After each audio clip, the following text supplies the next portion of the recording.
Hello and welcome to my channel. I'm Michaela Peters. I've just checked into a hotel and here I am being lazy, repeating things I've already worn on this channel because it's way too cold in here for me to take off my little fleece hoodie.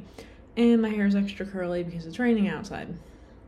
So today I want to talk about the worst Airbnb experience I've ever had, and this is probably just because I'm still kind of trying to decompress from it and I feel like I need to vent, even though I have this really long list now after reading through all the comments of other things that I need to make videos about. But I'm feeling extra lazy and I have to start doing some work soon and I'm tired, so I'm just gonna do one that is pretty what's the word, like, not non-committal is not the right word, but just low effort. That's what I'm looking for. Okay, so I'm gonna start this with, before I left Finland to come here, I asked my one Finnish friend, you used to live abroad. Have you ever thought about living abroad again? And she's like, somebody asked me this the other day, and honestly, the answer is no, because I like being warm. And I'm like, what do you mean, right? Like, that sounds counterintuitive because Finland is a cold country. But the thing is, the buildings in Finland are built very well to keep heat in. A lot of people in Finland know this. This is a huge problem in the winter. I mean, not in the winter, obviously, that's the time it's not the problem. In the summer, because when it's actually hot, it's hard to get the heat out too.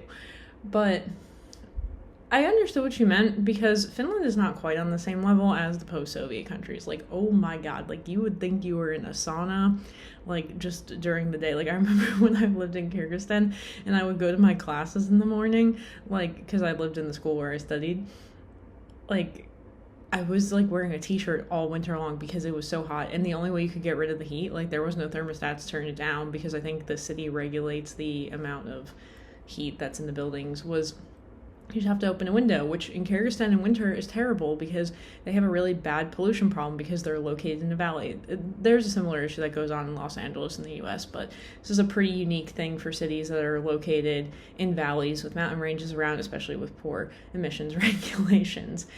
Actually, fun fact, Kyrgyzstan, if I were to be there, or if anybody is to be there as a foreign service officer, so the American person who works in the US Embassy in Kyrgyzstan, it's actually considered a hardship post because of how poor the air quality is there, to the point where they just pay you more money to be there because the air quality is, like, actually hazardous for your health. So yeah, that makes me concerned. So when I think about going back to Kyrgyzstan, I'm not very interested in going back in the winter.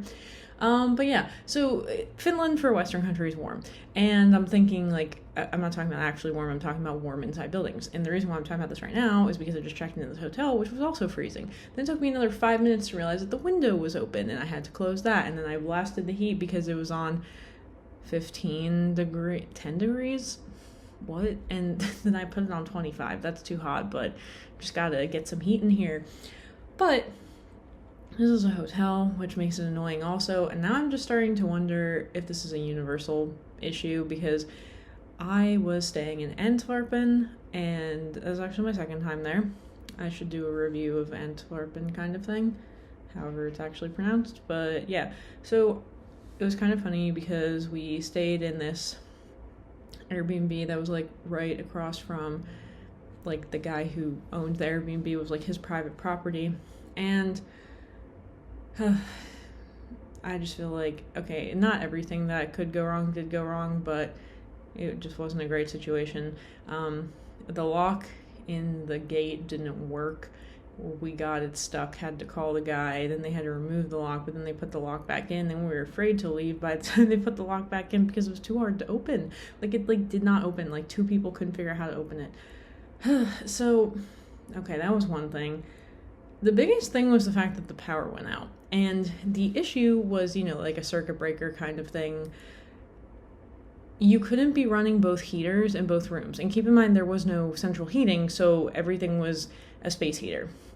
I have one friend who, like, for a period of time was living in a house in the US that didn't have any heat, and she had to do the space heater thing, and I was also visiting her in December, and, like, I can't handle it, like, because I'm seriously thinking about moving out at this point, and I'm like, wow, I'm going to have to pay for my own heat. And I'm like, you know what? I am going to pay for my heat. And I'm going to pay it happily because I want to be warm inside my house. Like, I really started thinking about this.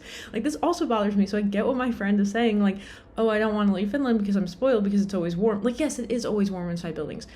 I know the thing with Europe is they don't use air conditioning, which is weird to us as Americans. Not weird to me because I personally hate air conditioning. Yep, European at heart. No. Yeah, I know it's like a joke about, although I do get asked a lot of questions about my ethnicity on the Russian side of my channel, but yeah, the where are you from kind of thing. Well, Americans are Americans, they're not from other countries, but I digress.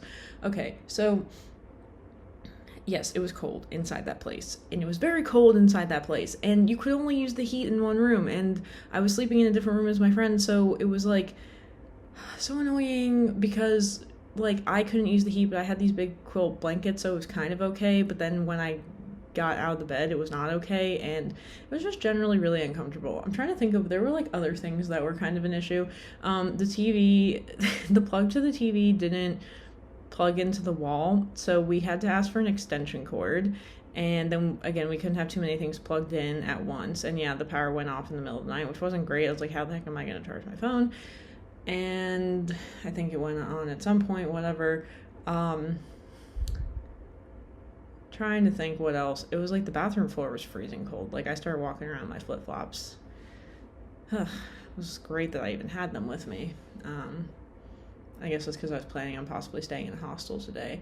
But I don't know. The kitchen setup was not ideal either, and it was like it existed, but it was just very tiny, and like all the pots and pans were stored like in a dresser basically, or like a bookshelf thing. I don't know. I think the power going out was really the worst part. I mean, I don't know. The dude was a homie, like in the sense that like it was pretty cool. He was from Syria, and I speak Arabic a little bit, so I like said a couple things to him in Arabic, and he was like, wow, why do you know Arabic? I was like, I studied it for 3 years, like literally 4 years ago at this point, so don't ask me to speak Arabic. I did think about trying to do a video of me reading Arabic, because I can still read, I just like can't form my own thoughts, so yeah. Although I can probably actually say some things in Arabic, I can't say much in Finnish. Maybe they're on the same level at this point, who really knows. But yeah, so it was just the fact that it was cold, the fact that you couldn't run both space heaters at the same time, the fact that the kitchen existed but was slightly dysfunctional, the bathroom was really cold. Oh, the hot water situation. Yes, this was annoying. You couldn't have 2 people take a shower at once. I mean, not like that. Okay, how am I trying to say this? You couldn't have one person take a shower immediately after the other person because you'd run out of hot water. That kind of thing. We actually used to have this issue at our house, and we replaced our hot water tank with an on-demand heater, so that helped to mitigate / resolve that issue. I'd say resolve. It fully resolved that issue. That's correct, yeah. But that was very annoying too, which, you don't like figuring out when you're in the middle of washing your body and then you're like, oh great, now the water's cold. So, I don't know. It was just like, the power situation was funky, there was no heat, there was no hot water, and I'm just like, I'm paying for this, and this is terrible. But then on the other hand, it's like the guy was really nice, so then you feel bad. But I'm just like, oh my gosh, I don't know, like, I don't remember having this bad of an experience last time I was in Belgium, which was 5 years ago, and I guess I could compare those. But yeah, just overall this experience, like I felt really,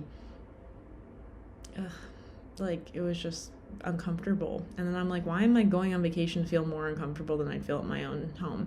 Maybe this is the thing that I'm starting to have a hard time with, is I'm getting to a point where I want things to be more predictable and boring and stable, and having an adventure with no hot water just doesn't feel like it's it for me anymore.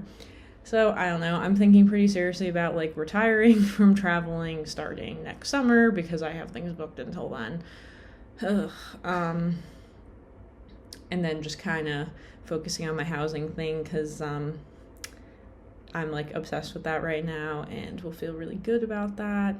And yeah, just kind of being stuck, which like I talk about, when you travel all the time, your problems still follow you. And then it's kind of harder because you don't like have support constantly, and like, yeah, you can travel with people, but I also still find that like, even if I really like the person, being stuck around one person all the time is kind of, it's not even annoying. I actually think I find it boring, because I enjoy diversity of thought, which is why I like having a lot of different friends from different backgrounds, because obviously they all think differently, and then I get different viewpoints, perspectives, opinions, and all that. So yeah.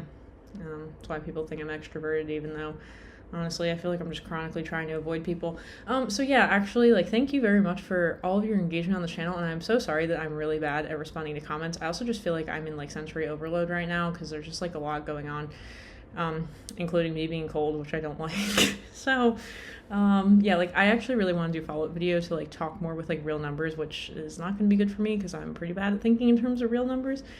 I guess that means I think in terms of imaginary numbers. Haha, bad joke. Okay, though, actually, one of the things I was doing with my friends, we were watching, like joke competitions with these people from Australia. Okay, if I remember, I'll post the link below, but oh my gosh, I really enjoyed this. So I guess that's why I'm thinking about dumb jokes right now. But yeah, so no, but I think that'd be interesting, like, talking more about, like, let's say your salary is like this, let's say your salary is like this.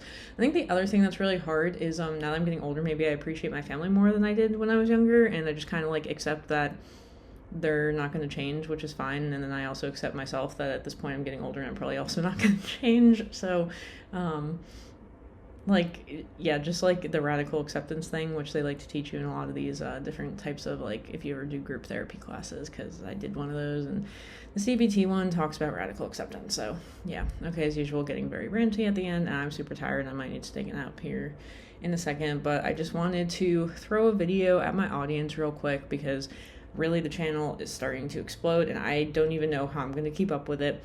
It's like the whole joke about, like, YouTube is a full-time job. Like, oh my gosh, I already have, like, enough full-time jobs. I'm getting really scared here. So I have to figure out how to make this more, like, monetizationable friendly, because I think that I could do a better job at making better videos, but it requires editing, which I don't know how to do, and I'm not making enough money that I want to pay somebody to do that yet, so that's a whole later issue. I don't know, you can have an opinion on that below if you'd like. But yeah, I know people like the stuff about Finland, and I'll probably want to do more impression videos, which I did, like, a whole series of those in Russian, but do them in English, because I think that people might enjoy those as well. I know people want to hear about my traveling. And then obviously the English side of this channel looks very different than the Russian side, and vice versa. And then sometimes I have people being like, can you make this video in Russian instead of just in English? And I'm like, okay, but technically YouTube doesn't really like when you do that. It messes with your monetization. So, I mean, but obviously whatever I need to do to keep my fans happy, so gotta do that. Okay, so that's it. I'm gonna try to go to sleep and then wake up in an hour and do some work, and hope that I won't be cold soon. Okay, so that's everything that I have for today, and thank you for listening to me complain about my worst Airbnb experience, and I feel really bad that I had to talk about it, but maybe I just want to show the not so glamorous side of traveling that people don't really think about, especially when you're a budget traveler like myself. I posted this meme on Instagram the other day that said something about people think I'm rich because of, like, my lifestyle. No, I'm just irresponsible with money, and I'm, like, literally me. Literally. So yeah, like, but at the same time, I'm, like, still a budget traveler. Like, I still travel the same way I travel now, even as I did when I was a student. So that's probably not going to change until, I don't know. Can't think about when that would change, to be honest. Because everything's just getting more expensive, so probably still keep being cheap for the rest of my life. Alright, so yes, I guess until my next video, which I gotta think about what that's going to be about, but there's a whole list, and I'm going to try to get through it before the end of the year. I have a goal now of reaching 10k followers by the end of the year, so if you're not subscribed, please do that. I feel really weird being like that, because whenever my sister's watching YouTube, it's like, don't forget to like and subscribe, but yeah, I don't know. Actually, I don't really know what the incentive is for subscribing, because it's more of a watch hours thing, but whatever, it would just make me feel better. So thank you for your support if you're interested in supporting me in that way. All right, so until next time, hopefully tomorrow, if I'm not sleeping too much of the day. All right, and until then, thank you. Bye.